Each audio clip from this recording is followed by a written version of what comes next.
ఒక వ్యక్తి పట్ల ఏమేమి చేయాలని అనుకున్నాడు అవన్నీ జరిగిన తర్వాత ఇంకా ఆ శ్రమను మన జీవితంలో ఇంకా అనుమతించడు. ఆ తర్వాత ఆయన దీవెనలు, ఆయన ఉద్దేశాలు, ఆయన ఆశీర్వాదాలు కుమ్మరిస్తాడు.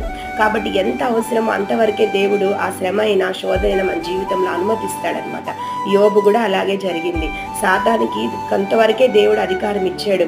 మరి తన జీవిత పర్యంతము దేవుడు సాతానికి యోబు మీద అధికారం ఇలా కొంతకాలం వరకే అధికారం ఇచ్చాడు. మరి ఆ సమయంలో దేవుడు యోబుని పరీక్షించాడు. మరి సాతాను సిగ్గుపరచబడ్డాడు. ఆ తర్వాత యోబుకి రెండింతల ఆశీర్వాదాలు దేవుడు ఇచ్చాడు. దావీదు కానీ, మరి యోసేపు కానీ, ఎంతో మంది భక్తులు, మోషే కానీ, ఎంతమందిని మనం చూసుకున్న శ్రమల కాలం జీవితాంతం ఉండలేదు, కొంతకాలమే ఉండింది. తర్వాత ఆ శ్రమల కాలంలో వాళ్ళు పరీక్షింపబడిన తర్వాత వాళ్ళకి వాగ్దాన దేశాల్లోకి నడిపించాడు. యోసేపునైతే ఒక పెద్ద రాజ్యానికి అధికారిగా నిలబెట్టాడు. దావీదు ఎక్కడికి వెళ్ళినా కూడా తను ఏ పని చేపట్టినా ఆయనకి విజయాన్నే ఇచ్చాడు. ఒక